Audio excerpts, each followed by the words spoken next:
Amigos de Círculo Magenta, pues este día acompañados de Alejandro Fuentes. Hola, Ramón. Director en Código Magenta, y de Rodrigo Carvajal, Hola, director Ramón. editorial de Código Magenta. Y no hay otra más que pues arrancar con lo que hay que arrancar. Exactamente. El duelo de los fiscales. Así como en el viejo oeste, ¿qué está pasando? ¿Qué ocurrió esta semana? Que debutamos el lunes con estas dos páginas de dos medios importantes de este país, como son Reforma y El Universal. Una enfocando todas sus baterías directamente en contra del caso de Reforma a el ex fiscal de la Unidad de Inteligencia Financiera, Santiago Nieto, y el otro, El Universal, pues enfocando todas las baterías contra el fiscal general de la República, que es Alejandro Gertz Manero. Y en este caso, pues no hay más que decir que pues lo que todos conocíamos que existía ya de antemano, de animosidades, de confrontaciones entre estas dos dependencias, pues terminó de salir todo, y pues lamentablemente partes ciertas, partes falsas, medias verdades, mentiras también a medias. Exactamente. Están salpicando muy fuerte a la Cuarta Transformación, están exhibiendo presuntos actos de corrupción, montos de propiedades, de carros, pues, inconfesables aparentemente. Habrá que investigarlo, como dice el presidente. ¿Quién tiene dinero para comprar un Rolls Royce, Ramón? No deja todo el dinero del Rolls Royce. ¿Cuántos Rolls Royce? ¿Cuántos Mercedes-Benz? Porque la marca era Mercedes-Benz, 109 millones de pesos en carros. A ver, no son propiedades y demás. Así es. Entonces, aquí el punto es, ¿qué sentimos que está pasando? ¿Por qué esta guerra civil en la Cuarta Transformación? Comienza, Alejandro. Pues mira, Ramón, cada vez entiendo más a la compañera Elizabeth García Vilchis, porque cada vez se vuelve más difícil leer a esta administración. Es bien complicado entender cómo toma las decisiones el presidente. ¿Y a qué me refiero? Vimos este choque de fuerzas muy evidente, pero vemos al presidente que, por un lado, pareció haber tomado partido. ¿Por qué? Porque si cesa a Santiago Nieto por un escándalo que él ni siquiera lo vio en su boda, que tuvo que ver con otras personas, que no fue tan evidente y que le rebotó, ¿por qué ahora que se refleja, qué va a pasar? ¿Va a cesar a Alejandro Gertz Manero? Y ahora sale y dice que los dos son honestos. Entonces, ¿para qué cesabas a Santiago Nieto? Entonces, se vuelve la austeridad solamente en una excusa para tomar decisiones en su gabinete y andar quemando fusibles y quemando cartuchos. Y en este momento, pues al presidente no le queda de otra más que decir, pues que se investiguen. Pero cada vez queda mucho más opaco la forma en que toma la decisión el presidente. Y yo lo veo, pues, que si ya tomó partido, o que si va por Santiago Nieto, o que si va por... Ya incluso se han circulado versiones que Santiago Nieto podría volver al gabinete. Entonces, cada vez queda menos claro cómo toma las decisiones el presidente. Decían por ahí que por algo los priistas inventaron las embajadas. Así es. Y que la política de austeridad, pues queda nada más como cómo hablas de austeridad con todo esto que se está revelando. Más que de austeridad, de corrupción. Sí, pero... Porque lo que está hablando Alejandro aquí es de gente que supuestamente está utilizando recursos que aparentemente en un caso no se pueden justificar. Sobre todo el caso de Gertz Manero. Lo otro, como bien dijo Santiago Nieto, pues a mí que vean yo tengo deudas, no patrimonio. Así es. Pero en el caso de Gertz Manero, pues hay una cantidad impresionante de transferencias a paraísos fiscales, en asuntos. A ver, Rodrigo, ¿tú cómo ves esta batalla? El conflicto Gertz-Santiago Nieto no es más que otro síntoma de toda esta ingobernabilidad y conflicto que hay dentro del círculo cercano del presidente López Obrador. Conflictos que, por cierto, emergieron cuando el presidente dice: yo ya terminé con mis cambios de gabinete. Cuando sale Julio Scherer de la Consejería Jurídica, cuando sale Olga Sánchez Cordero, cuando el presidente hace todos sus enroques y ajustes, ahí empiezan los problemas fuertes. Y vamos a enumerar los problemas. A ver, está el del fiscal Gertz y el de Santiago Nieto, pero está el señalamiento del secretario particular de López Obrador. Está el señalamiento. ¿Cuál es? El Alejandro Esquer. Yendo a un banco a depositar efectivo en los tiempos de las campañas. Exactamente. Operativo Carrusel. Para un fideicomiso que supuestamente era para beneficiar a los afectados del sismo. Está también la trama de la fábrica de chocolate de los hijos del presidente López Obrador, es decir, ya tocando a la familia del presidente, algo que para él es una línea roja que no puede cruzar.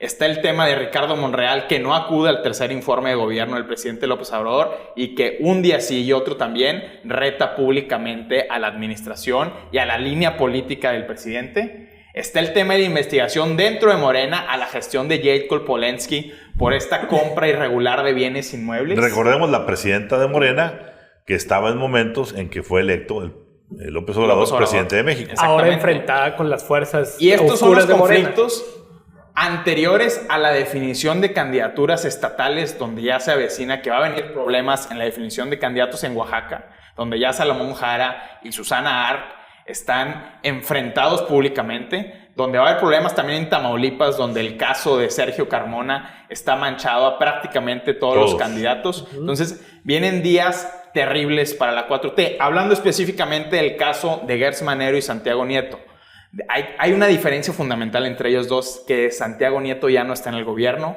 y Alejandro Gertz sí lo está. Es decir, si hubo algún precio político que pagar, ya lo pagó Santiago Nieto con su salida. Pero Gertz sigue despachando y sigue despachando en un contexto de tremendos conflictos de interés. Yo sigo sin explicarme, Rodrigo, Alejandro, por qué el presidente no tiene los arrestos para decidir proponerle al Senado un cambio de fiscal general de la Nación.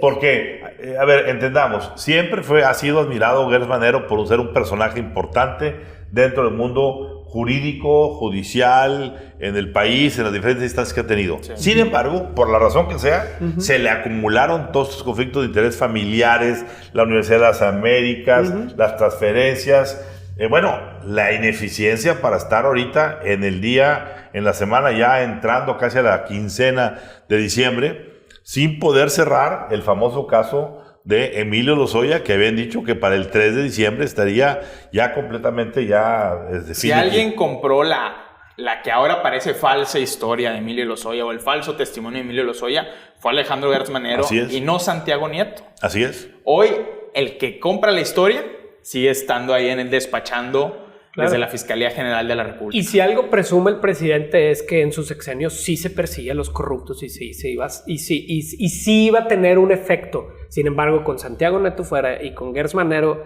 en la cuestionado, pues no sabemos cómo la 4T. Aquí lo que ya aparece también y se asoma es la primera curiosidad ideológica de la nueva unidad de inteligencia financiera. Correcto. ¿Por qué?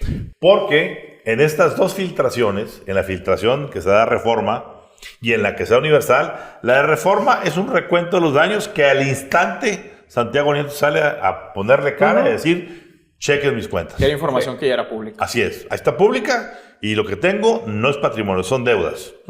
Pero en el caso de Gertz Manero, sale la publicación, revienta el asunto y ¿qué pasa? Tardan 12 horas para que la Secretaría de Hacienda, no la Unidad de Inteligencia Financiera, salga a desmentir que hay una investigación. Sí. Sin embargo, el Universal saca los documentos. Así es. Donde el nuevo titular de la UIF, Pablo Gómez, es el que está requiriendo las informaciones de 79 personajes, entre los que se incluye Alejandro Gertz Manero. Es decir, los documentos tenían la firma de Pablo Gómez. Así es.